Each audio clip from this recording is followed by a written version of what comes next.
Bhavista Supurakam Guru Ganaera Shisha Sambhushitam Chintya Chintya Samasta Vida Nipunam Shri Rupa Pantanugam Govindam Vidam Ujvalan Varatanam Bhaktyam Vitam Sundaram Vande Vishwa Gurun Chadivya Bhagavat Premno Pradam Vanchakapatarubhyascha Kirpasindhubhya eva cha Patitanam pavanebhyo Vaishnavebhyo Namo Namaha Om Agyanantimirandasya Gyanangyanam Shalakaya Shashuram Militamena Tasmai Shri Gurave Namaha Jai Gurudev, Jai Gurudev, Jai Gurudev. Saudações a todo mundo. Fico muito feliz. É um grande privilégio, é uma grande honra estar aqui mais uma vez com o grupo da gente, Astrologia Singular, para falar sobre os Jyotis, a astrologia védica, falar sobre a filosofia védica, trazer o conhecimento que foi deixado pelos mestres espirituais e buscar por uma boa associação, abrir um espaço onde a gente pode falar sobre temas elevados e procurar por algum tipo de apoio, algum tipo de orientação, algum tipo de suporte para superar as nossas dificuldades, para conseguir encontrar um caminho apropriado ao longo dos nossos dias. A gente vem aqui no grupo, então quem também for novo no canal, tiver começando a estudar astrologia, a gente tem bastante conteúdo no canal e você pode entrar online e fazer suas perguntas aqui no grupo também. Então, coloca para seguir e entra no link e entra no nosso grupo. A gente está fazendo a leitura do livro Graha Sutras, do Ernest Wilhelm, que é uma compilação de várias escrituras que falam sobre as características, as potências, as energias, as forças dos planetas. A gente está terminando a leitura de um livro de filosofia védica Gaudiya Vaishnava, de Srila Sridhara Maharaj, que se chama A Busca por Shri Krishna. A gente vai ler o 13º capítulo hoje, começar o 13º capítulo.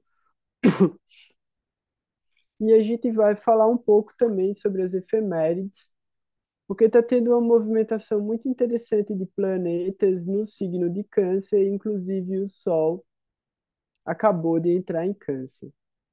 Então, a gente tem algumas efemérides bem interessantes. Marte entrou em Touro, o Sol entrou em Câncer, Saturno, agora no movimento retrógrado dele, está começando a andar um pouquinho mais rápido, muito provavelmente.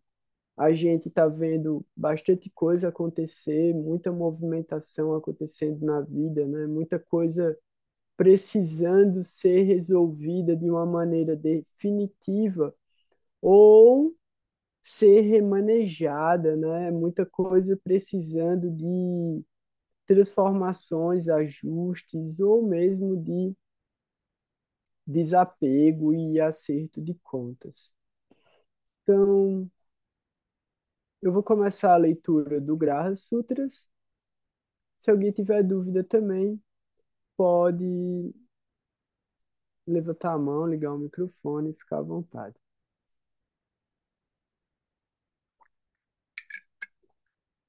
Agora, a gente vai falar sobre o elemento água dominante no mapa. Então, a gente vai ver de acordo com as forças dos planetas. Então, cada planeta carrega um determinado elemento. De acordo com a força do planeta, o planeta mais forte faz com que prepondere um determinado elemento no mapa da gente e as características desse elemento. Então, a gente já falou sobre o elemento fogo, o elemento terra, o elemento Akash, Agora a gente vai falar sobre o elemento água dominante. Ele começa com uma citação, a página é 131, e ele começa com uma citação do Brihadeparashara Hora Shastra, falando sobre os resultados dos cinco elementos. A água, a água originária e encantadora, e é o fardo que carrega com afetuoso discurso. Um senhor da terra com muitos amigos e gentil. É uma tradução meio maluca de um mantra em sânscrito, mas de onde a gente pode pegar os elementos e entender que a água é um elemento originário, ele é um solvente universal. Por isso ele carrega o fardo, ele consegue carregar, ele dilui os outros elementos. A pessoa que tem água forte no mapa, ela vai ter uma fala afetuosa, ela vai ter uma fala emocional. Ela vai possuir terras, ela vai ter muitos amigos e será uma pessoa gentil. Daí agora a gente vai para o texto. O indivíduo com o elemento água dominando é adorável por conta de características suaves. Sua personalidade é igualmente gentil e afetuosa. Assim, eles mantêm bem suas amizades e por isso têm muitos amigos. A água conforta e acalma, e portanto esses indivíduos são capazes de suportar grandes encargos. A água fornece o conforto que lhes permite carregar grandes cargas com menos tensão. As esposas governadas por Vênus são capazes de suportar o maior fardo de todos os que têm filhos. Todas as coisas que permitem carregar cargas ou suportar dificuldades mais facilmente também são fornecidas pela água e, portanto, governadas por Vênus.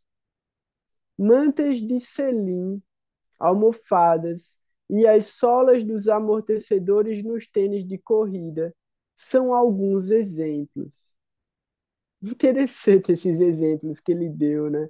Então, se a gente for procurar uma representação material do que é essa energia da água na gente, é a energia do amortecedor. Aquilo que alivia o impacto, né? Aquilo que faz com que a gente consiga suportar a carga. Interessante demais, assim, impressionante, velho, porque fala sobre inteligência emocional, já que a água são as emoções e os sentimentos. Então, quando esse elemento água predominante ele está benéfico, a pessoa tem uma inteligência emocional e ela não se deixa levar pelas intempéries da vida, né? Muito interessante. A água é de natureza receptiva e devocional. E, portanto, esses indivíduos aprendem bem aquilo para o qual são atraídos. A devoção sintoniza suas mentes em relação aos estudos que lhes são queridos, sobre os quais são receptivos às muitas verdades daquilo que estudam.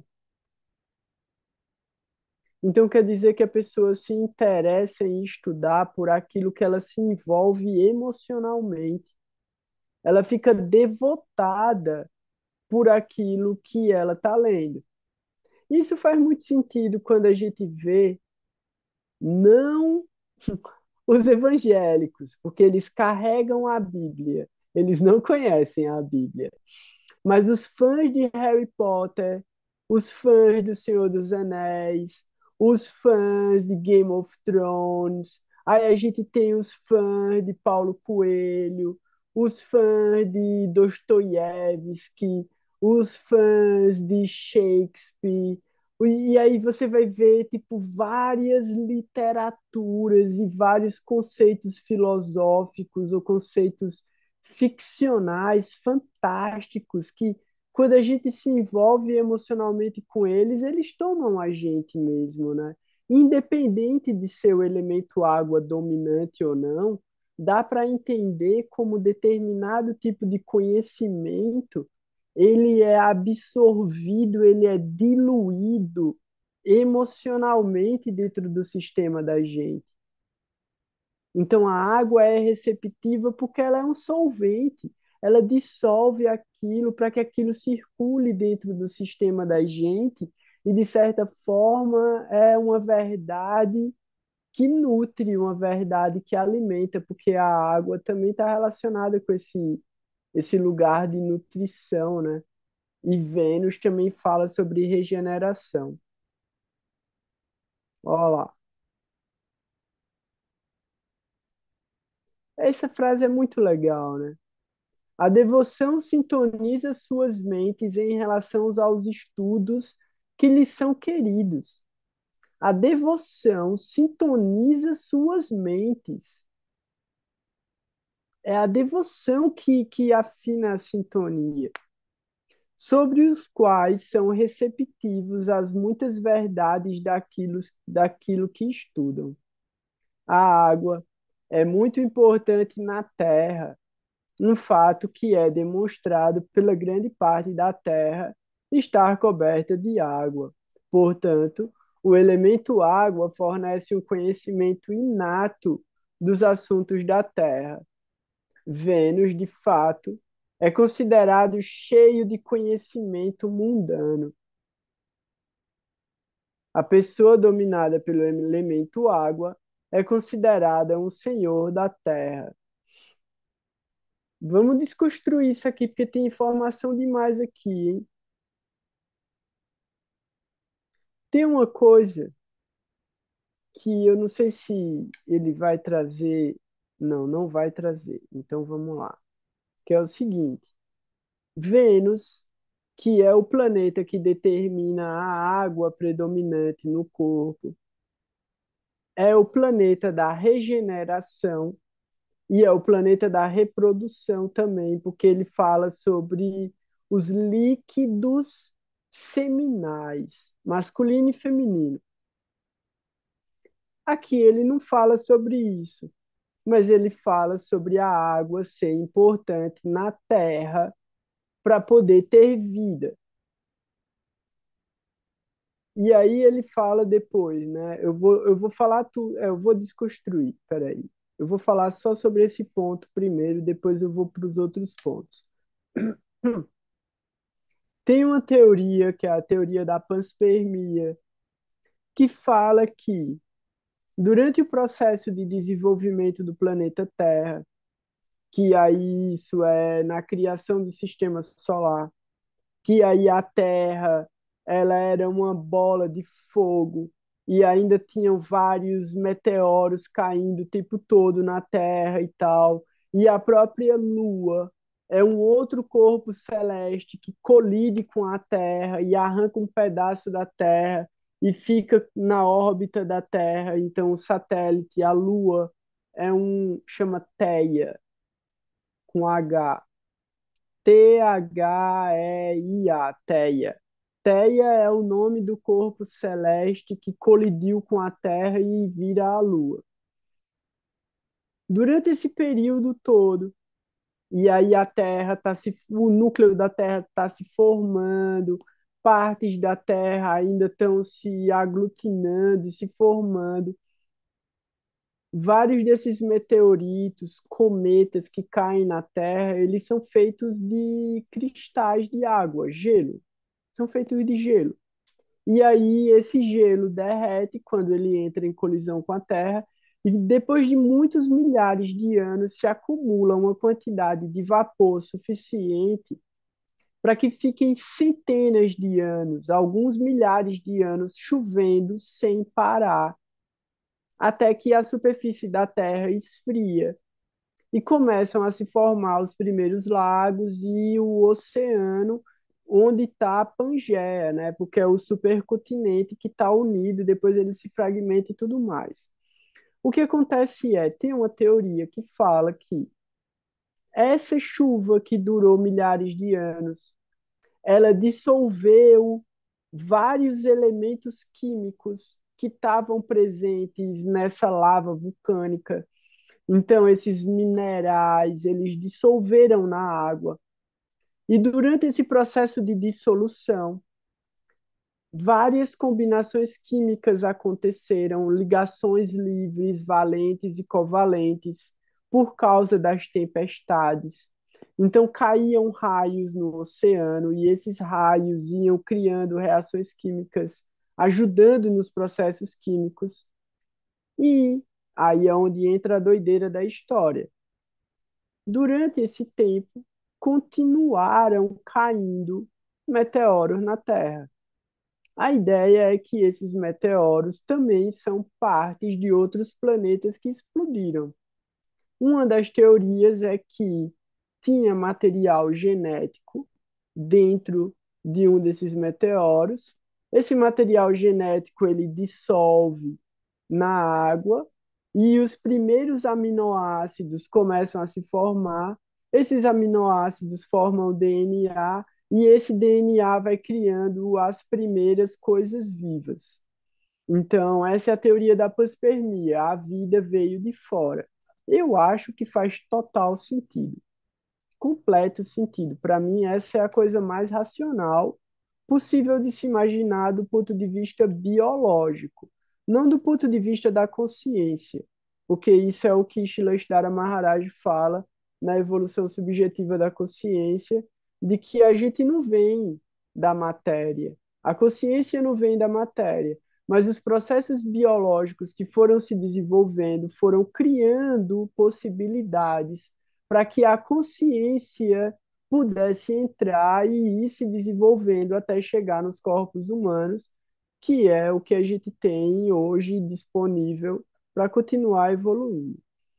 Beleza. Por que que eu estou falando isso? Porque a gente pode imaginar, os Vedas falam sobre Purusha e Prakriti, e a descrição é a de uma ejaculação dentro do universo, em que tudo vem já com essa potência de alma para dentro de uma determinada dimensão. Então a gente pode imaginar que foi o que aconteceu no oceano. O oceano da Terra foi fecundado e a Terra gestou a vida. Por isso que é a mãe natureza. Então a Terra gesta a vida, com todas essas infinitas partículas que vão dar origem aos diferentes tipos de seres vivos, né? A gente entende essas infinitas consciências que entram dentro desse oceano de possibilidades. Da mesma forma, essa energia é a energia dos espermatozoides e a energia do óvulo, que é a combinação do masculino com o feminino, que também é regido pelo planeta Vênus. Então, é uma relação muito incrível, né, que os antigos fizeram de uma coisa muito fantástica. E aí fala aqui, né, o elemento água fornece um conhecimento inato dos assuntos da terra. Então, a água, ou Vênus, no caso, que é um dos mestres, é um dos professores, está trazendo conhecimento sobre o quê? Sobre a vida material. Vênus fala sobre a natureza material. Vênus fala sobre o desenvolvimento de toda essa diversidade dentro de Prakriti, porque Prakriti é o aspecto feminino de Deus, Shakti Devi. E Shakti Devi é a última forma da energia de Shukra, que é Vênus. Então, em última análise, Vênus é a própria energia de Prakriti, mas isso dentro de uma outra configuração. O que a gente está avaliando aqui é a relação de Vênus com essa natureza material. Então, conhecimento inato dos assuntos da Terra. Então, é um conhecimento que nem é acadêmico, não é um conhecimento formal, é um conhecimento inato. Então, fala também sobre os agricultores, fala sobre os curandeiros, fala sobre as bruxas, fala sobre as rezadeiras, porque fala sobre devoção. Fala sobre devoção. Então, é a devoção, a intuição, boa também, Alexandre, a intuição, massa. Então, tem toda essa relação de elementos, né? Vênus, de fato, é considerado cheio de conhecimento mundano, material. A pessoa dominada pelo elemento água é considerada um senhor da terra, pois seu grande conhecimento mundano os torna muito equipados para subir ao topo. Então, é exatamente isso. A pessoa já tem uma propensão ao desenvolvimento material por uma série de fatores. Um deles é a resistência, é a tolerância. Porque se a gente for ver, não quem é herdeiro, né? Quem é herdeiro, não, a gente não vai considerar esse tipo de coisa. Mas as pessoas que lutaram e criaram impérios, né? Se desenvolveram, mesmo que não seja um império, mas se desenvolveram bem materialmente, elas tiveram que suportar muita coisa. Elas tiveram que ser tolerantes com muita coisa. Elas tiveram que ser diplomáticas em muitos assuntos, porque a diplomacia também é um assunto venusiano, né? Então, alguém tem alguma dúvida sobre o elemento água para eu entrar no elemento ar? Não? Tudo tranquilo? Fala, Alexandre. A gente vê que o. Calma aí, Felipe. A gente vê que o Vênus, né, ele fala que é o portador daquele que transmuta as situações. E aí Shukracharya tem a transformar os demônios, reviver os demônios, né? Não é reviver, eu esqueci o Uhum. nome da palavra, mas ele Ele consegue meio que reanimar. ressuscita, reanima. Ressuscita. Uhum. Exatamente. Reanimação dos demônios. Ah, talvez por causa dessa água, esse é o elemento dele. Também tem isso, né? Eu vejo isso como uma regeneração, né? Eu vejo isso como o poder de curar. Eu não acho que, nas escrituras fala, porque é até o mantra que ele acaba dando para Brihaspati também, né? Ele perde o poder depois. Mas é o mantra de ressuscitar mesmo. A palavra é ressuscitar. A galera morre e ele ressuscita. É isso. Elemento ar dominante. A pessoa nascida com a abundância do elemento ar será raivosa e justa, amante de viagens curtas, um senhor da terra, difícil para atacar e um corpo fino.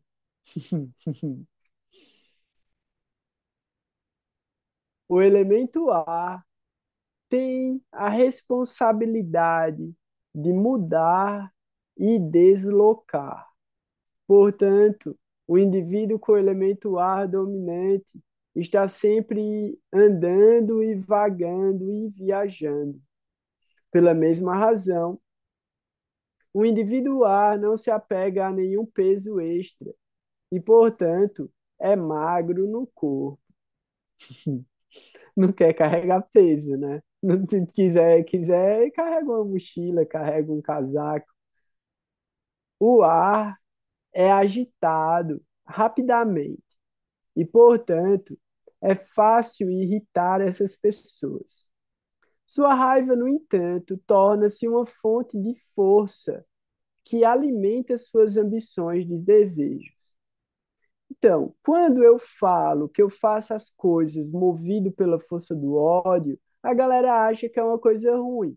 Mas não é, velho, não é, tá ligado? Não é, pra mim não. Pra mim é uma coisa muito favorável, tá ligado? Eu vou fazer. E quando eu tô na força do ódio, é rapidinho. E, ó, vou dizer, fica bem feito, pô. Eu não vacilo, não. Eu tenho Saturno em Rasta e o Sol e Júpiter em Titra. As coisas saem bem feitas, velho. Mas, assim, na força do ódio, o negócio é rápido, assim, é inacreditável. Quando eu tô puto, sai. Aí pronto, mas é isso, é a vida. E nem é o elemento A predominante no meu mapa. Mas fala aí, Alexandre. Não, eu queria saber assim, ele tá falando que a pessoa é irritável e agitada e tal. Isso também não é uma característica do elemento fogo? O elemento fogo, não. O elemento fogo são outras características. Vamos lá. Se liga. Quando fala sobre fogo, ó, o fogo é inteligente, conhecedor, muitas vezes mais surpreendente, como é? Muitas vezes surpreendentemente mais inteligente do que o seu acaso, a maneira de ir e vir sugeriria. Então, assim, o elemento fogo, ele não parece inteligente, mas ele é inteligente e ele usa a razão. Só que ele tem esse lance de ser heróico, ele tem esse lance também de ser magro. Mas por que que ele é magro? Ele é magro porque o fogo dele queima tudo de uma vez só, porque são pessoas que podem ter distúrbios metabólicos. Então, são pessoas ativas. Aqui ele fala que as pessoas de ar se movem, mas não quer dizer que isso seja atividade para o trabalho, não. Não quer dizer que seja uma pessoa trabalhadora. Pode ser uma pessoa que gosta de viajar. Não quer dizer que é uma pessoa que vai dar duro no trabalho, assim, e tal. Vai depender de uma série de fatores. Então, aqui, ó. O ar é agitado rapidamente e, portanto, é fácil irritar essas pessoas. Por quê? Porque é muito mutável. É muito mutável. Sua raiva, no entanto, torna-se uma fonte de força que alimenta suas ambições e desejos. Então, assim, essa energia, o que alimenta, ela precisa desse fogo. Porque o elemento fogo e o elemento ar não tem essa relação de um alimentar o outro. Então, tem, assim como a terra e a água, o fogo e o ar. Então, tem essa relação. Você pode meio que entender que eles são complementares. Interessante essa colocação mesmo, de tipo, de ser fogo, né? E aí a gente olha para o fogo e o fogo ser a inteligência. Mas aí também a gente tem que lembrar, Saturno, que é a Saturno, não é Mercúrio. Mercúrio é terra. Ó, a André falou aqui, por isso que fui eu, foi sem querer. Cara, o cursor saiu tudo errado, saiu aritmética, vocês estão falando de matemática. Eu escrevi elemento e saiu aritmética. Hum. Aqui, ó, por Desculpa isso aí. Não, acreditei por isso que eu achei que sempre É, fosse o ar, porque as características do ar me representam entendi, total. Mas a entendi. gente tem todos os elementos, né? A gente é Tem formado por todos os elementos. isso. Aqui ele Tá? está trazendo uma coisa que é o seguinte: caso a pessoa tenha um desses elementos muito forte, ela vai ter essas características mais destacadas. Uma outra coisa que a gente tem que entender também é o seguinte: nos dashas, que é o que a gente dominância, nos dashas, que a gente vai ver que é o próximo assunto, o dasha é regido por um planeta. O planeta carrega um elemento. Durante aquele período, você vai ficar mais suscetível a aquele determinado característica daquele elemento. Isso também pode ser avaliado pelos dashas. Tem um lance também que a pessoa, esse negócio de movimento do ar, né? Ele pode estar se movimentando, mas não está fazendo nada, né? Sim, exatamente. Tem isso, tem esse negócio de estar, tô aqui, tô ali, tô aqui, tô ali, mas não tá fazendo coisa nenhuma. O fogo, Sim, sim, ele se movimenta para fazer, né? Aí eu lembro sim. de Mangal nessa hora. É isso. Mas a gente sempre tem que olhar mesmo as energias complementares, assim, porque nenhuma delas age sozinho. Por mais que uma delas seja predominante, ela puxa as outras. Então é como no Ayurveda, né? Você precisa equilibrar um determinado dosha no Ayurveda, você vai ter que mexer com os outros também, porque tá tudo desequilibrado no final. Então é isso. A Alexandre colocou aqui, né? Depende da dominância do elemento. Então todo mundo tem todos os elementos, mas vai ter um que domina mais, né? Mas é como eu estava falando, essa dominância é variável. Cada fase da vida vai ter uma dominância de um determinado elemento, uma preponderância de um determinado elemento. Aí continuando o ar. Mas assim, eu achei isso muito legal, velho. Sua raiva, no entanto, torna-se uma fonte de força que alimenta suas ambições e desejos. Isso é incrível. Dizem que os indivíduos do elemento ar são difíceis de atacar. Isso é verdade. Os indivíduos do elemento ar são resistentes. As doenças têm dificuldade em atacar os seus corpos. Eles são sobreviventes e muito mais difíceis de superar do que se poderia pensar. Mentalmente, eles também são debatedores duros e tenazes. Então, biologicamente, né, se a gente for olhar do ponto de vista atlético, você vai ver que todos os atletas de resistência são magros. Então, os maratonistas são magros, os jogadores tipo de basquete, de vôlei, né? Tipo, os caras que precisam ficar horas e horas e horas e horas praticando aquilo. Apesar que basquete e vôlei nem tanto. Já antigamente, talvez, hoje nem tanto. Porque era coisa de muita velocidade, muito movimento, né? Mas seria mais mesmo provas de resistência, corredores, eles são magros, né? Eles têm essa coisa de serem leves, magros, velozes, resistentes. Ó, decatlo. É, pode crer. Decatlo, triatlo também, né? Os caras não têm gordura no corpo, não, velho. Os caras queimam proteína, os caras estão queimando massa muscular ali. E aí a gente vê também, né? Algumas pessoas, a gente vê isso um pouco, dá para tentar avaliar isso também nas pessoas mais velhas, né?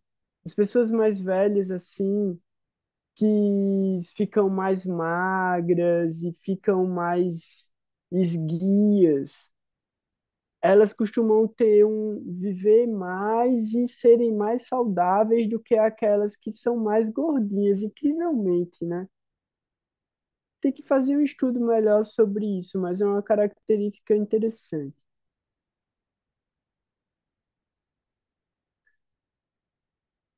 Em relação à longevidade, pode crer. O sucesso, porque é Saturno. É isso, pô. O ar é Saturno. Saturno fala sobre a longevidade, sobre a resistência. Sim. O sucesso é uma combinação de duas coisas: realizar grandes ações e não ser impedido. Os indivíduos com o elemento ar forte não se deixam reter em nenhuma circunstância e, portanto, seus sucessos são mais acentuados e, portanto, eles são considerados senhores da terra.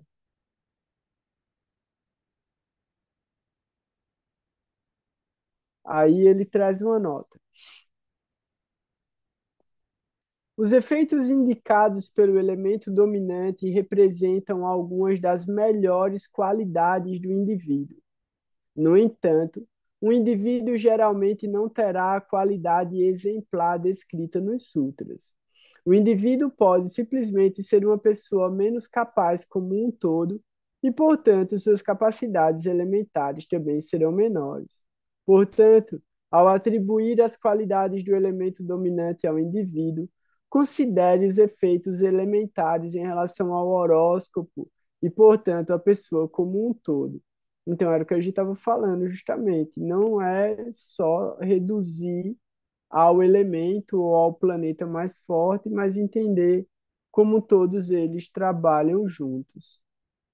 Daí agora, ele vai entrar num assunto aqui que é o seguinte: o efeito nos dashas dos 5 elementos. Daí, deixa eu ver aqui o negócio. Eu acho que a gente poderia deixar. Ó, Ok. você parou na nota. Você começou a falar da nota, caiu. Eu caí?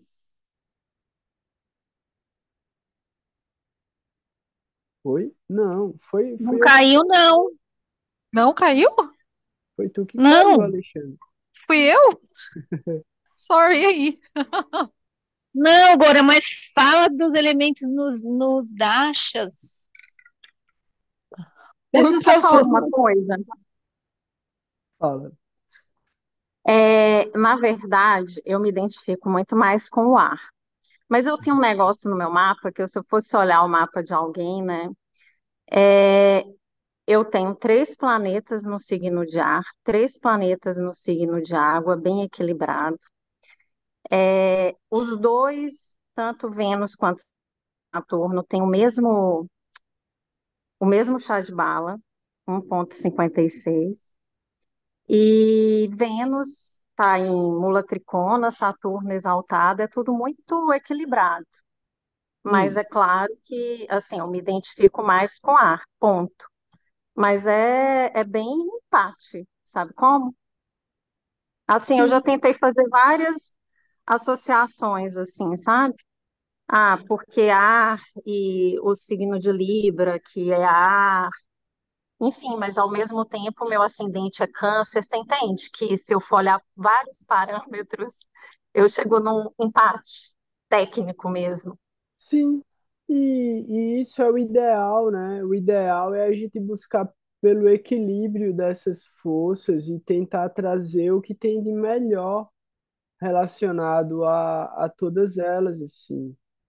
E também, né, como eu estava falando, cada período, que é justamente o que ele vai falar agora, cada período da vida da gente vai ter um elemento que vai estar mais forte durante aquele período. E aí a gente vai ter que considerar a relação do elemento do Dasha com o elemento do Antardasha também, como eles combinam, que tipo de resultado isso pode trazer. Então, vão ser várias camadas, né, de energias e de resultados, e tá tudo certo. Cada vez, uma coisa muito legal da gente entender é o quê? Cada vez que a gente olhar para o mapa, a gente pode olhar para o mapa com uma lente específica, procurando uma determinada tipo de coisa. E depois você olha para outra coisa. Isso chama prashna também, que é você ficar olhando para o seu mapa de diversas maneiras diferentes. Cada uma das coisas que você olhar e você perceber, putz, isso aqui é real. É real. Então é uma coisa que você vai ver, putz, isso aqui dá resultado. Se eu olhar para o meu mapa desse jeito, eu vou conseguir entender determinado tipo de coisa. E tá massa, tá massa. Eu estava estudando, é que eu estudo coisa muito maluca, né? Mas eu estava estudando dashas. Eu estava estudando justamente os dashas. E aí cada dasha, pela ordem, pela ordem dos dashas. O primeiro dasha tem um nome, o segundo dasha tem um nome, O terceiro dasha tem um nome, até o nono dasha tem um nome. Cada um desses dashas tem uma função específica na vida da gente. E aí, quando eu vi isso e eu entendi a lógica da parada, eu achei incrível, velho. Eu parei esse fim, não, agora eu vou ter que sentar a bunda para estudar esse negócio que é muito legal, é muito, muito. E aí, quando a gente relaciona a janela, né? A janela de eventos de um determinado dasha, a gente relaciona isso com um elemento e as características daquele elemento, joga ali dentro, pega o planeta, a posição do planeta que está regendo aquele dasha no mapa natal, no Navamsha, no Dashamsha, os olhares que ele manda, os olhares que ele recebe, as conjunções, dignidade. É muito louco, é muito lindo, velho.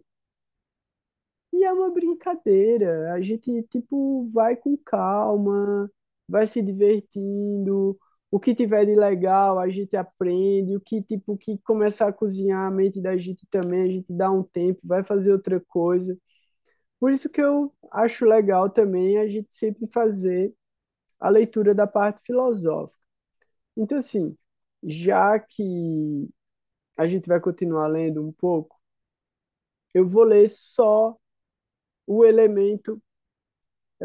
Beleza. É que eu queria deixar bonitinho no YouTube, mas não tem problema não.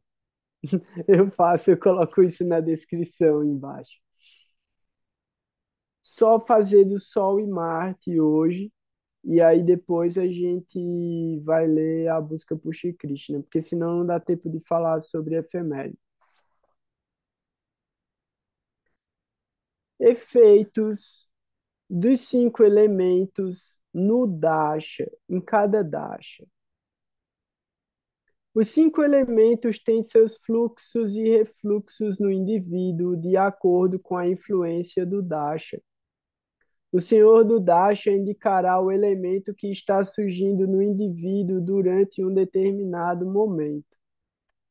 Embora a maioria das características do indivíduo seja indicada pelo elemento dominante, o elemento ascendente, de acordo com o dasha, influenciará significativamente a vida do indivíduo durante esse período. É exatamente o que eu tinha falado antes também. O dasha do Sol provocará a ascensão do elemento fogo. A Lua, a do elemento água. Rahu, o elemento ar. Ketu, o elemento fogo. E os outros grahas, o elemento associado a eles. Então, o elemento fogo se refere aos dashas do Sol, Marte e Ketu. Aqui ele não colocou Ketu, mas Ketu estaria incluído. Brilhando como ouro, parecendo auspicioso, realizando todos os assuntos envolvidos, vitorioso e adquirindo riqueza quando o brilho do fogo é trazido à tona. Brihad Parashara Hora Shastra, verso 11, sobre o resultado dos 5 elementos. Os períodos durante os quais o elemento fogo está em ascensão, particularmente os períodos de Marte e Sol, e secundariamente o de Ketu, são os períodos durante os quais o maior sucesso e progresso são possíveis no menor período de tempo. Elevações repentinas e altas são mais possíveis nesses períodos, isto é, se Marte ou Sol estiverem em um ângulo ou trígono, fortes em chá de bala, e não sejam indevidamente afetados. Se Marte ou Sol forem atingidos por Krura grahas, fracos em chá de bala, e em uma dustana, uma maléfica, né? O contrário pode acontecer. O indivíduo pode ser incapaz de enfrentar os desafios do dasha e em vez disso perderá a riqueza e será incapaz de realizar quaisquer ambições. Esses períodos de alta influência do elemento fogo são os períodos em que alguém está mais preparado para seguir suas inspirações. Seguir a inspiração carrega o corpo e a mente, e assim energiza o corpo para que haja saúde. Se os grahas causadores de fogo são fracos ou afligidos, as inspirações não avançam e o fundamento da vida e da saúde do indivíduo não será desenvolvido, com o resultado de que eles serão mais facilmente sucumbidos aos males físicos.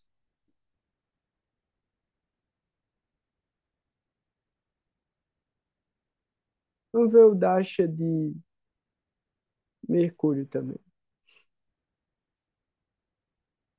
O verso do Brihat Parashara Horashastra para Mercúrio é o seguinte: talvez um perfume agradável para o corpo, o brilho das unhas e dos dentes e a aquisição de uma retidão ganhem felicidade quando o brilho da terra é produzido.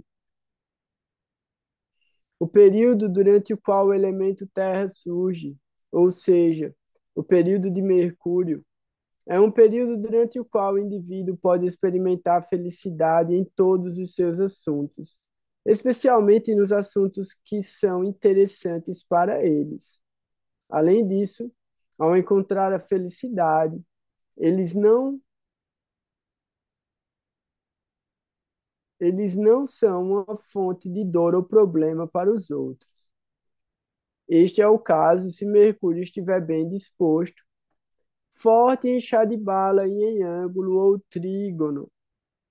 Se, no entanto, Mercúrio é fraco em chá de bala, em uma dustana ou afligido por crudagrahas, esse não será o caso.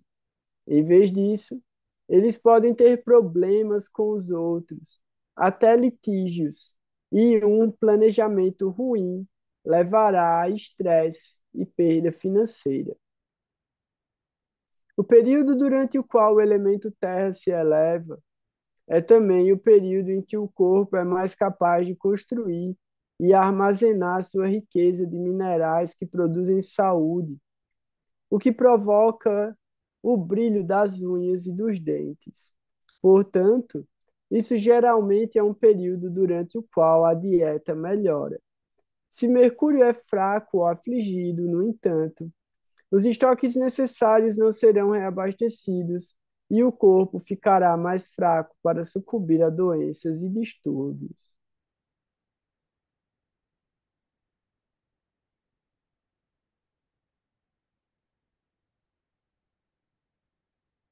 Pô, dá vontade de continuar lendo, né, velho?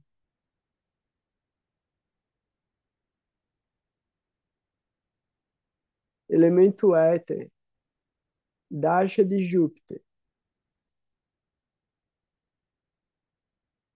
Quando o brilho claro do éter é trazido, eloquência é produzida, e por ouvir e a aprender que o que soa bem, a felicidade é então levada adiante. Então fala sobre a eloquência, fala sobre aprender, fala sobre ouvir e como isso gera felicidade. Então fala sobre conhecimento também, como o conhecimento vai gerar felicidade. O período durante o qual o éter se eleva, ou seja, o período de Júpiter, é um período durante o qual o indivíduo expandirá sua mente, consciência e habilidades como resultado de ser receptivo à sabedoria, orientação e instrução. Todas essas coisas produzem o crescimento e a expansão do eu, o que produz o senso de significado e propósito. Este é o caso se Júpiter for forte em chá de bala, não for indevidamente afetado e em ângulo ou trígono. Se Júpiter é fraco, afligido por um crudagraha ou numa dustana, o indivíduo pode romper ou ser isolado daquelas verdades que podem expandir sua vida e consciência. ou eles podem se encontrar tentando expandir sua vida e consciência, de maneira que não resultem em um maior senso de significado, entendimento ou verdade. O indivíduo pode até seguir preceitos que não são adequados para eles, ou atados a falsidades, embora pareçam verdadeiros.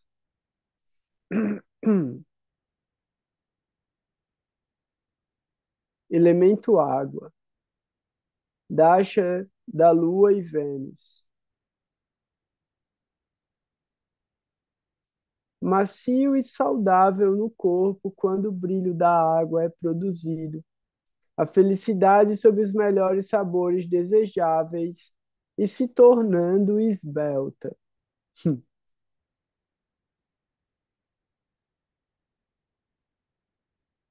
Os períodos durante os quais o elemento água é aumentado, ou seja, os períodos de Vênus e da Lua, são os períodos nos quais a cura ocorre, seja do corpo, da mente ou dos relacionamentos. Isso ocorre porque é responsabilidade do elemento água regenerar e nutrir. Se Vênus ou a Lua são fortes em chá de bala, não são indevidamente afetadas e sob um ângulo ou trígono ocorre regeneração, nutrição e crescimento. Se Vênus ou a Lua for atingida, peraí, fala aí, Renata. Não, eu fiquei falando aqui de chá de bala, eu tinha falado de exaltação, deu um nó aqui na minha cabeça. Chá de bala é a força direcional que o planeta tem, né? Se é alta, é que ele vai dar bons resultados também nas casas que ele leva aspecto, é isso? E a exaltação seria tipo assim, a energia, vamos supor, ele tem muita energia daquele planeta para distribuir, assim, para a vida dele. É tipo Então, isso? chá de bala é essa tabelinha aqui, ó. Não, sim, mas na prática, assim mesmo, entende? Até que assim eu sei avaliar alguma coisa, mas é isso, é a força que ele vai levar, assim, por exemplo, se tem baixo, um número baixo do chá de bala, significa que a casa oposta ele não vai influenciar tanto, é tipo essa a minha pergunta. Não, não é a casa oposta, é a casa onde ele está mesmo. Se ele não É tem onde ele um, está. é onde ele está. Muitas vezes ele não tem força onde ele está, mas para onde ele olha e onde ele rege, ele tem força. Então Então, pode fazer esse paralelo assim. Se ele tem baixo chá de bala, significa que ele vai dar melhor resultado onde ele leva aspecto? É isso? Ou não? não, Não não, tem não, como.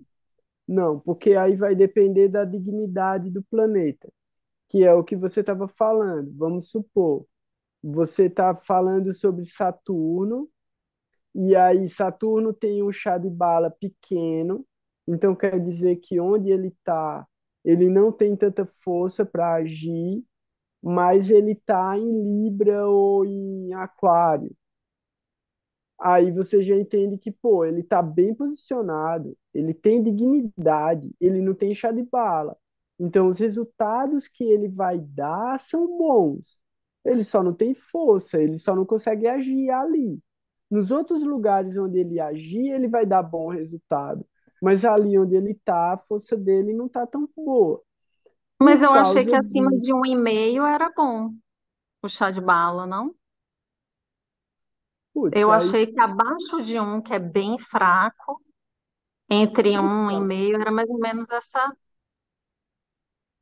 mas vai depender, porque ó, o que eu abri agora aqui, ó, que eu acho que é de hoje, não tem nenhum com 1,5. O que tem mais força aqui é o Sol, que está com 1,45. E o que tem menos força está com 1,04. Então, é muito difícil calcular 1,5 assim. Você vai ver pela variação do que ele dá aqui, qual que é o mais forte, qual que é o mais fraco. Isso é uma coisa. A outra coisa é avaliar também a força das casas, que pode ser bem diferente de uma casa para outra, e aí olhar o Astacavarga, que às vezes pode dar um monte de casa vermelha, tá ligado? Tem mapa que dá uma casinha vermelha só, você faz, pô, que massa. Tem mapa que tem quatro casinhas vermelhas. E aí você vai olhar outra coisa. Dependendo do tite da pessoa, ela vai ter os signos que são Shúnia, que são queimados, que são bloqueados. Então é uma série de coisas que você tem que olhar para tipo poder, caraca, ter certeza de uma coisa. Então, eu não tenho como afirmar uma coisa assim, pontar assim, é isso aí. Não, não, não dá, tá ligado? Mas a gente vai olhando diferentes elementos e combinando eles para ver de onde a gente consegue tirar alguma coisa. Beleza? Mas Mas e a exaltação, é isso? É a energia que o planeta tem disponível que é grande?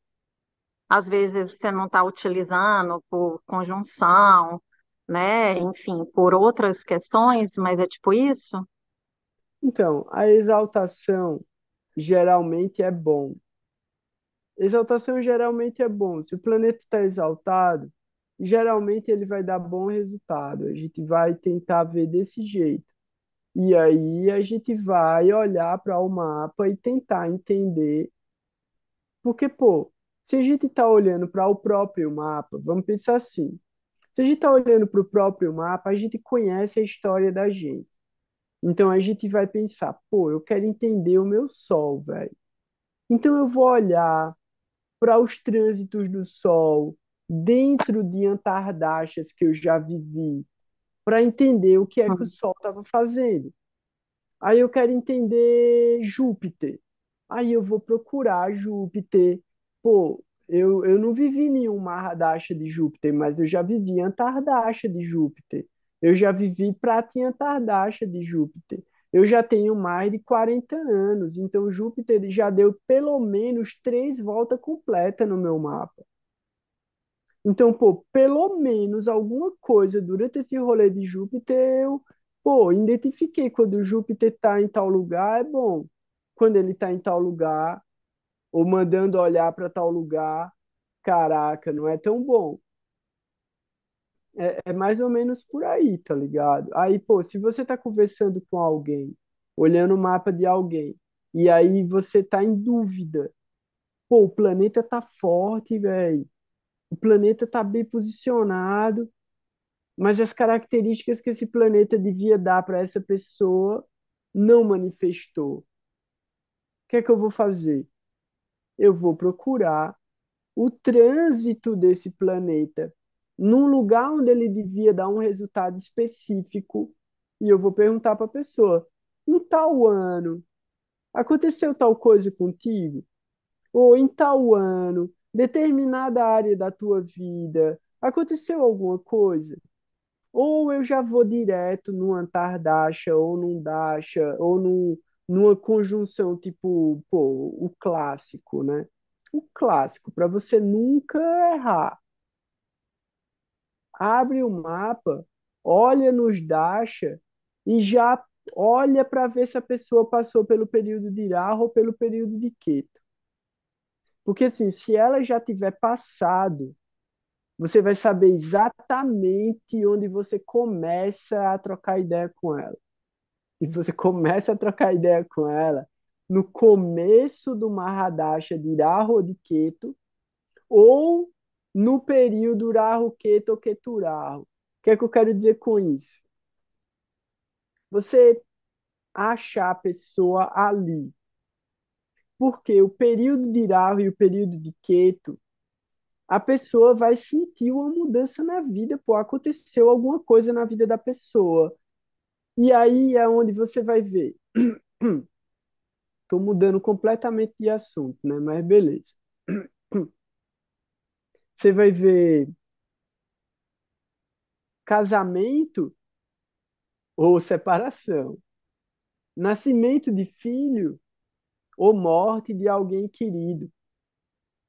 A pessoa fica muito rica, vai morar no exterior, a pessoa tem um grande crescimento, ou ela perde tudo, vai morar na casa da mãe de novo. É isso. Período de Irahu, período de Ketu, período de Irahu, você vai ver grandes Mas, coisas. Ah, mas a exaltação para Arahu e Queto não é relevante, né? exaltação como? Por Não, signo ou porque por várias casa? conversas nossas, assim, ou eu, né, não, mas eu lembro de ter falado que Irahu e Queto é sempre obscuro, não dá para saber nem se ele está exaltado, se ele vai trazer bons resultados. Então, é porque Ra e Ketu, eles dão resultados mistos. Beleza. Mas quando É você isso. mistos, beleza. Mas quando você conhece o planeta, você sabe mais ou menos o que ele tem para oferecer. Aquela energia dele, assim, você já está mais empoderada É, dela. tipo, pô, se você, vamos lá, vamos pensar o seguinte. Rahu, Rahu tem um objetivo, alcançar o desejo. Então ele é obsessivo e ele quer crescer na vida, ele quer ficar famoso, ele quer dinheiro, ele quer se estabelecer, ele quer algum tipo de posição.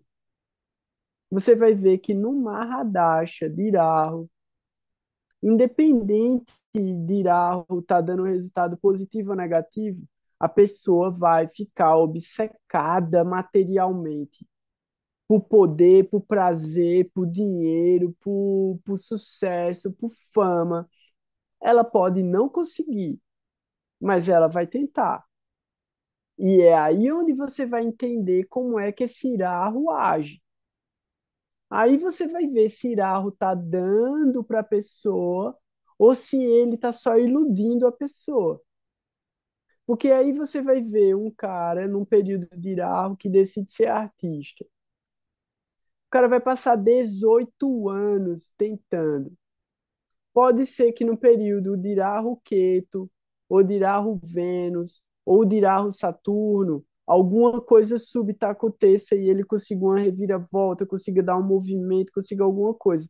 Mas se não for para ele ser mesmo a parada, ele vai passar o tempo todinho tentando e quando terminar, ele vai desistir. Ele vai dizer ser artista não é para mim não, velho. Eu vou fazer outra coisa. Por quê? Porque começa o período de Júpiter. Aí o que é que acontece? O cara vira professor de arte. O cara vira crítico de arte. O cara muda completamente, vira qualquer outra coisa. Beleza. Quando é um período de Keto, você já sabe que a vida da pessoa vai acontecer tragédias, coisas drásticas, mudanças, transformações. Na melhor das hipóteses, a pessoa muda de país e se afasta de todos os membros da família e de todas as pessoas queridas e vai começar uma vida em outro lugar. Então, quando você abre o mapa e você vê uma determinada coisa assim, você já tem uma bagagem de perguntas apropriadas para fazer ali dentro daqueles antardachas. Para quê? Saber se o horário está certo, saber se o horário do nascimento da pessoa está certo. Por quê? Porque o Zantardaxa, velho, dá no dia tal aconteceu tal coisa, o cara, caraca, velho, aconteceu. Aí se você disser, mas tal coisa aconteceu nesse período, cara, não foi nesse período, não. Foi em tal mês. Aí pronto, aí você já sabe aonde você ajusta o horário, minuto para cima, minuto para baixo, mudou aquele mês ali, você já ajustou o horário da pessoa. Às vezes isso muda o Lagna do Navamsha. Aí você consegue entender o Navamsha dando efeito. Isso é ajuste, velho. Isso é ajuste. Você só aprende isso metendo a cara e se arrebentando, fazendo a parada até entender. Na hora que você entender, eu quero, puta, agora eu não erro mais nisso aqui, velho. Então, assim, são muitos níveis, pô. São muitas camadas, velho. Tipo, você. É isso, você está com um livro gigante e você tem que achar uma página do livro onde está a informação que você precisa. Mas é isso. Fala aí, Alexandre.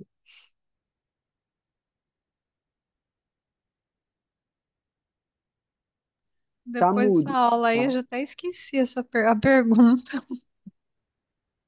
Mas tá com a Já mão levantada. viajei aqui, nem sei mais o que que era pra perguntar. Era que você, sei lá, nada, nem sei, deixa.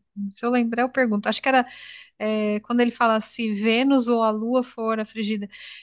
Você ter um planeta, né? Porque ele fala o período de o Dasha de fogo são três, o Dasha da água são dois planetas. Você ter um planeta já interfere no elemento ou precisa ser os dois? Não, cada um dos planetas carrega esse elemento. Então, assim, se for o Dasha de Vênus ou se for o Dasha da Lua, o elemento água vai estar ativo, entendeu? É Sim, isso. mas eu estou pensando no elemento, no planeta, mas aqui você está falando de Dasha, né? Nada a ver, deixa pra lá. É isso aí que você falou mesmo. A questão aqui é que a gente está falando sobre Dasha agora. Esse capítulo agora é sobre o Dasha do elemento. Então, a gente já olhou o Dasha do elemento fogo, do elemento terra, do elemento éter. Agora a gente está na água e eu quero terminar isso. Aí a gente fala de efeméride outro dia. Eu me livro da efeméride de novo. Então, cadê? Parou aqui. Se Vênus ou a Lua são fortes em chá de bala, não são indevidamente afetados em ângulo ou trígono, ocorre regeneração, nutrição e crescimento.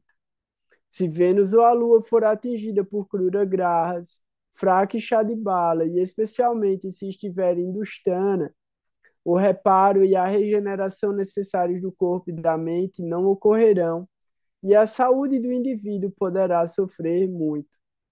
Vênus e a Lua, quando são bem situados, são responsáveis por retornar o corpo a um estado de saúde. Assim, uma pessoa pode tornar-se saudável e esbelta em seus períodos. Se, no entanto, Vênus ou a Lua forem atingidas, o oposto pode acontecer devido a desequilíbrios hormonais e retenção de água. Elemento ar, Dasha de Saturno. Impureza, ignorância, degeneração, depressão e doença quando o vento é produzido, e depois dor e queimação. Porque Saturno é assim, né, velho? Então, Cara, eu tô nesse lugar, Golda. eu tô ligado. Eu vejo isso e eu lembro da minha infância. Eu tô tudo isso aí que você falou. Pronto, eu sei exatamente, eu já passei por esse dash. Os períodos durante os quais o elemento ar aumenta, ou seja, o período de Saturno, e secundariamente o de Rahu, são períodos durante os quais o corpo sucumbe mais facilmente à doença.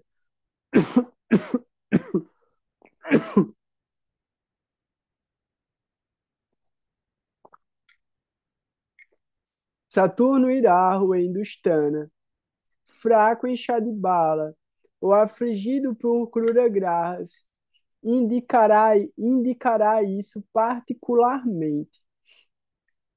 Esses períodos são especialmente difíceis para a saúde quando ocorrem mais tarde na vida. Qualquer doença que cause tendências encontradas no horóscopo tende a se manifestar durante os dashas de Saturno e Rahu.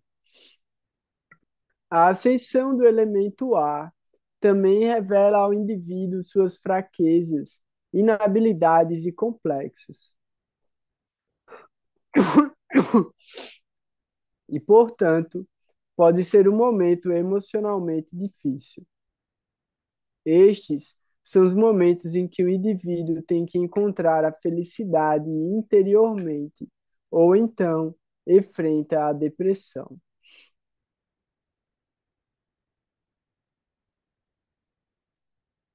Eu vou parar aqui, porque aí agora ele vai começar com os pontos fortes e fracos dos grahas elementares.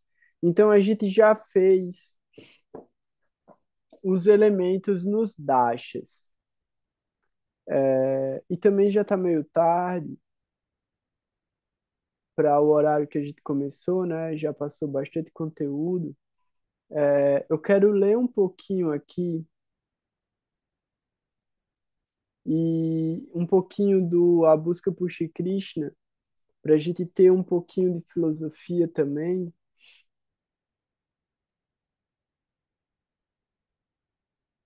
É, deixa eu ver isso aqui. Porque aqui entra num assunto muito específico da história de Chaitanya Mahaprabhu com um associado dele chamado Ramananda Roy.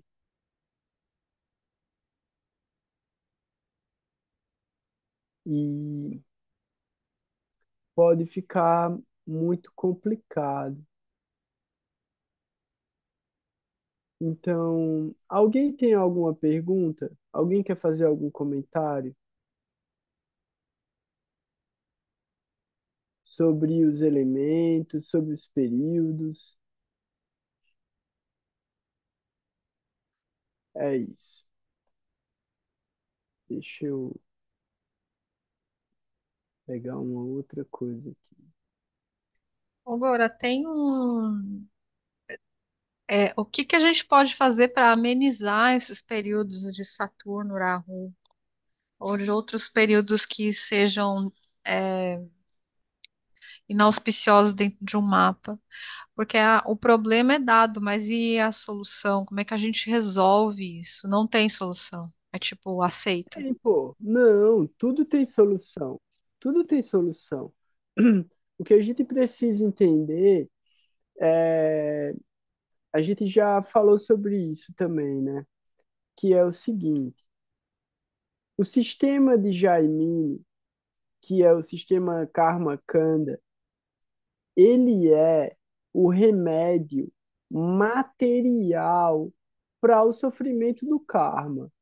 Então, qual é a orientação de Jaimini para esse tipo de coisa, né? Para esse tipo de período ou para os planetas mesmo que dão resultados negativos?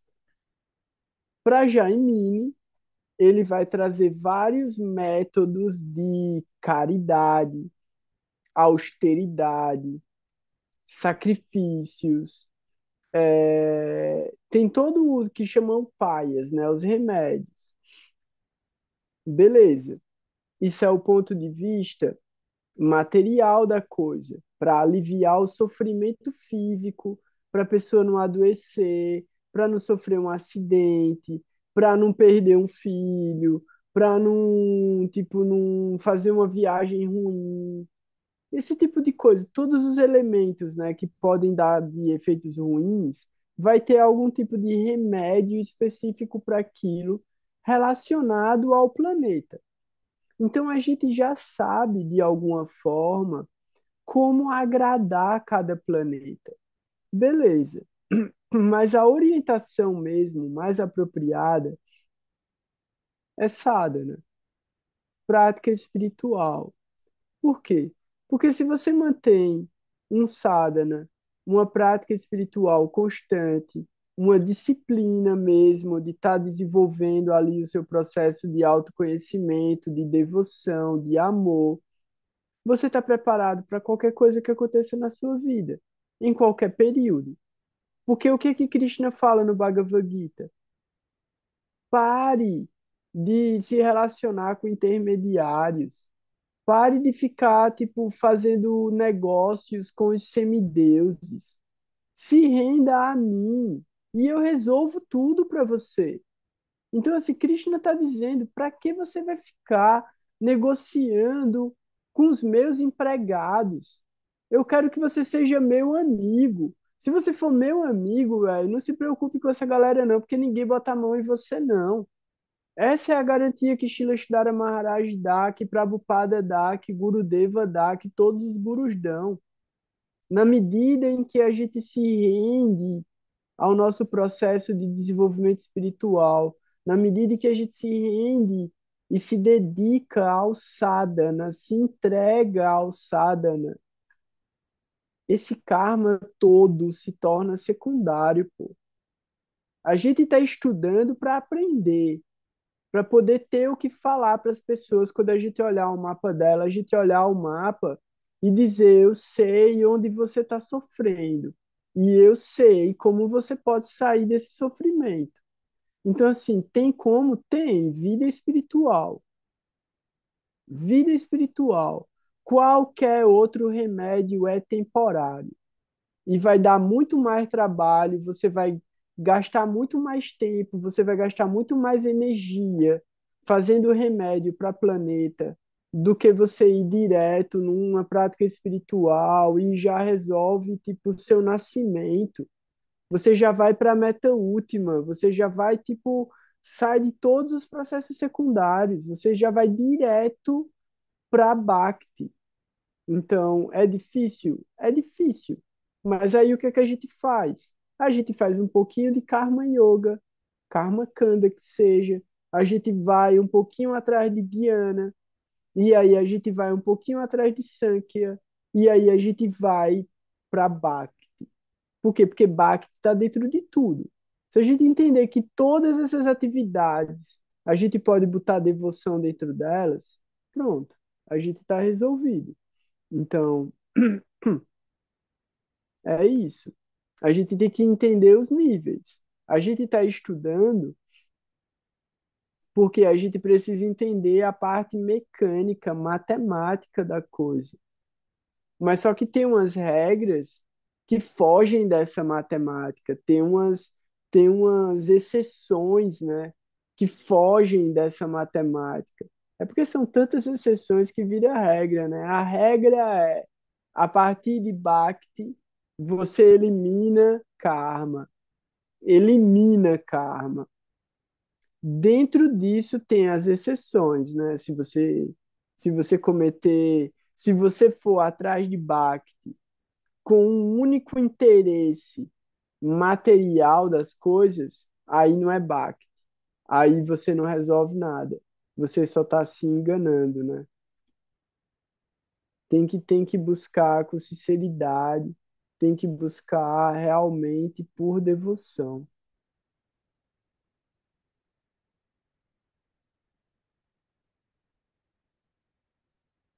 Pronto. Eu vou fazer o seguinte. Eu estava procurando por esse livro aqui, que eu tinha ele físico. Talvez ele esteja lá na casa da minha mãe, mas eu acabei de achar ele aqui e eu vou colocar ele no grupo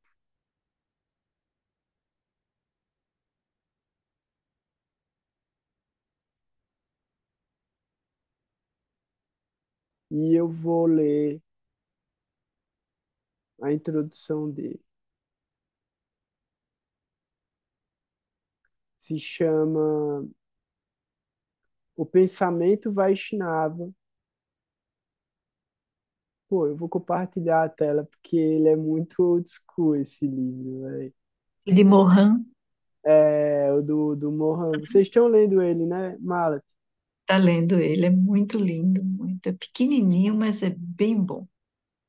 E então, e aí assim, o Bhuvana, ele foi o meu grande mestre, assim, o meu grande professor, ele que me qualificou assim para me tornar um devoto de verdade. Quando eu morava no templo de Maceió, ele foi lá e ele passou um tempo, ele me ensinou muita coisa.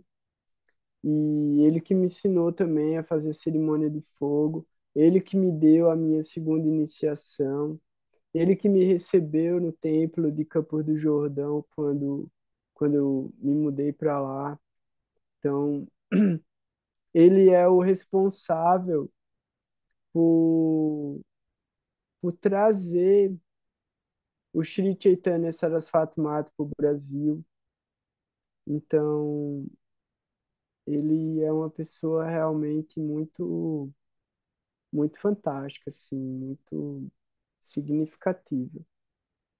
E aí ele escreveu esse livro, que é um livro introdutório, né? Um livro bem legal, mas fundamental, né? E aí ele coloca a meus mestres espirituais, Srila Prabhupada e Srila Ishtara Maharaj, por quê? Porque ele recebeu iniciação de Prabhupada, ele era um sannyasi, ele era um dos mestres da ISKCON, e aí ele foi para Srila Ishtara Maharaj e se refugiou lá. Ó, introdução. Tendo ouvido de meus mestres espirituais, Srila Prabhupada e Srila Ishdhara Maharaj, a respeito dos principais conceitos da eterna tradição Vaishnava da Índia milenar védica, por sua ordem e inspiração, ponho-me a dissertar e comentar sobre assuntos tão elevados. Tive a fortuna de conhecê-los pessoalmente e de ser por eles iniciados no Vaishnavismo, agraciado por seu amor, seu conhecimento e suas vivências profundas, o que, com certeza, deu-se por sua graça imotivada e compaixão. Nada do que apresento aos dignos leitores é de minha propriedade, nem nasceu de minha inteligência ou é resultado de minha especulação filosófica. O pensamento Vaishnava é o maior tesouro da humanidade e a mais rica propriedade universal, cujo acesso é velado e oculto tão somente pelas limitações do ego mesclado à arrogância e ao desejo de exploração. Não desejo pertencer ao grupo dos que ousam ir em busca do absoluto, armado de seus intelectos insignificantes e falhos, e de um parco fundo de conhecimento. Não quero ser um infinitesimal pensando poder comprimir o infinito dentro dos microscópicos compartimentos de sua inteligência. Prefiro, pelo contrário, deixar-me tocar pela graça descendente, que por meio de meus gurus Vaishnavas concede genuínas vivências da suprema personalidade de Deus. Este é meu intuito honesto. Diante da magnífica inteligência espiritual teísta de meus mestres e de suas brilhantes qualidades e virtudes divinas, pude perceber minha desqualificação e não mais tendo como alimentar o falso ego, sobrou-me apenas a posição humilde do admirador e discípulo que toma uma palha entre os dentes e se prostra submisso, ansiando poder vir a ser um seu instrumento útil. Os mesmos tópicos abordados nesse livro, à guisa de introdução, são descritos em profundidade nas escrituras Vaishnavas e em seus comentários autoritativos revelados por meus divinos mestres. O Bhagavad Gita, o Srimad Bhagavatam, o Chaitanya Charitamrita, o Padeshamrita, o Brihat Bhagavatamrita e outros. É nestes que podemos vir a conhecer em profundidade as ideias sobre o Brahman, o Paramatma, Bhagavan, Yoga, morte, reencarnação, karma, consciência, Krishna, Maya, Vedas, Guru, Vaishnava, Prema e etc. parte do vocabulário íntimo da cultura Vaishnava da Índia milenar e até mesmo de todo o universo material e espiritual, habitado por formas de inteligência elevada. Seu estudo pode dar-nos um vislumbre de seu ponto de vista peculiar, refinado e espiritual de verdade. Não há, na história conhecida das civilizações, uma que tenha alcançado compreensão tão elevada da realidade, de si e de Deus, como a civilização védica. Desde meus primeiros contatos com esta cultura, tive a impressão de que o próprio Criador desejaria mostrar-nos sua assumida preferência pelos modos de tal civilização. Pois, senão, observemos o fato de que existiram tantos grandes impérios e civilizações: assírios, caldeus, fenícios, egípcios, persas, gregos, romanos, otomanos, anglo-saxões, que cresceram, floresceram, frutificaram, conquistaram e decaíram. Entretanto, houve uma civilização que cresceu, floresceu, frutificou e iluminou-se, a Védica, que tem assistido à passagem da história de seu assento perene. Hoje, milênios após, vemo-nos examinando os textos védicos repletos de informações tão surpreendentes que até sua existência é razão para espanto e assombro. Como é que há milênios alguém concebeu uma informação que é tão refinada ao ponto em que nós, ocidentais, com toda a nossa sofisticação tecnológica, mal podemos arranhar-lhe a compreensão? Neste ponto, gostaria de pedir aos leitores que não considerem estes tópicos como mera crendice ou superstição. Foi esta a atitude de mouros. Os mouros, de mouros, portugueses e ingleses, que governaram a Índia sem nunca ter podido conhecer-lhe os segredos ocultos. Mais interessados em seus condimentos, sedas, brocados e riquezas puramente materiais, por sinal de grande refinamento artesanal e técnico, alimentando deste modo seus egos de conquistadores e exploradores orgulhosos. Puderam, sim, governar corpos hindus sem respeito pelo espírito que os animava ou por sua cultura refinada. Agiram como monstros alienígenas, invadindo um planeta de grande espiritualidade, imbuídos do conceito egoísta de serem muito mais avançados e melhores em todo sentido, e nada tendo a aprender dos seus conquistados. Diante dos Vedas e seus divinos autores e representantes, os Vaishnavas, somos levados a encarar a realidade de uma visão de mundo poderosa, multidimensional, iluminante e capaz de possibilitar ao ser humano um encontro da paz interior e da autorrealização espiritual plena.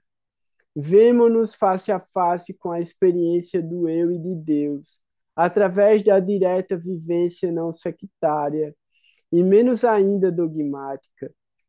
Ficamos diante de um fenômeno que foge ao comum, um conhecimento que, se for adotado à medida em que se revela, torna-se dinâmico e internamente autorrevelado.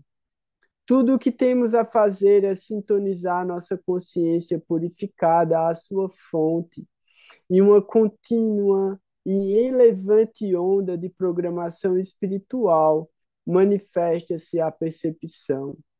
Entretanto, não nos iludamos. Tal vivência é individual.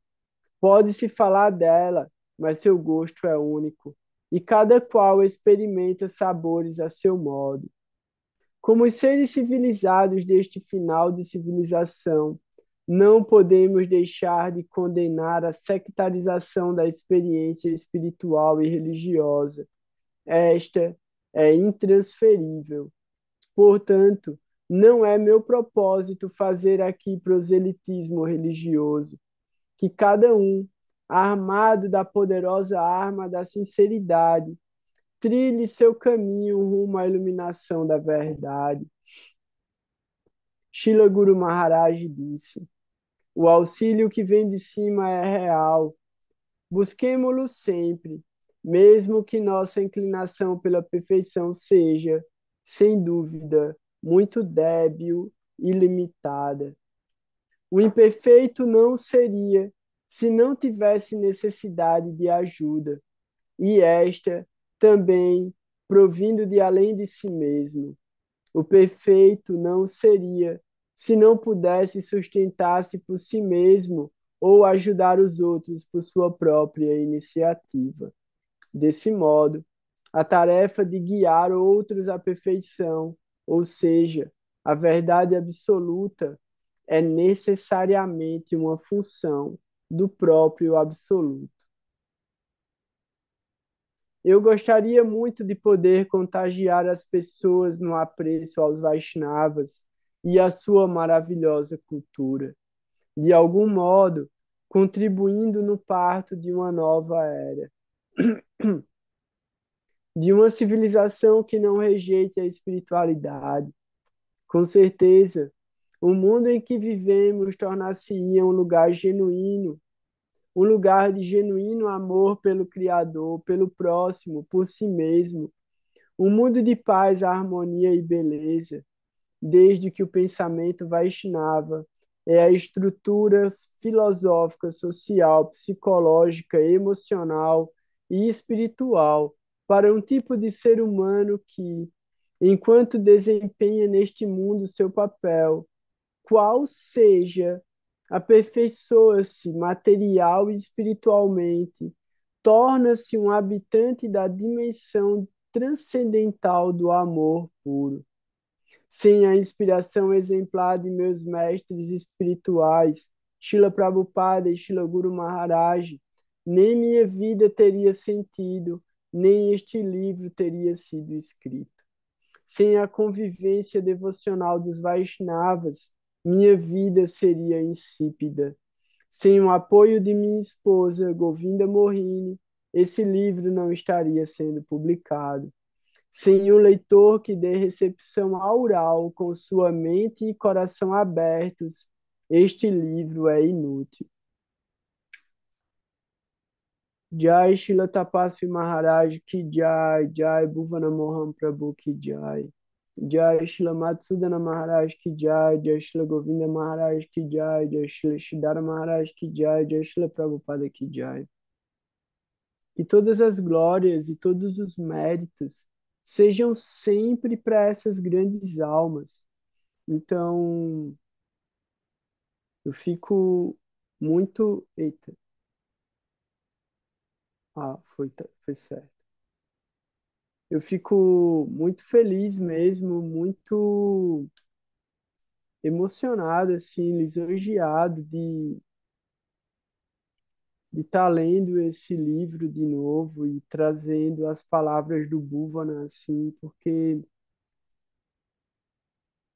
se eu tive alguma proximidade num primeiro momento da minha vida com o Gurudeva, assim, de uma forma muito pura e sincera, foi através do Bhuvana.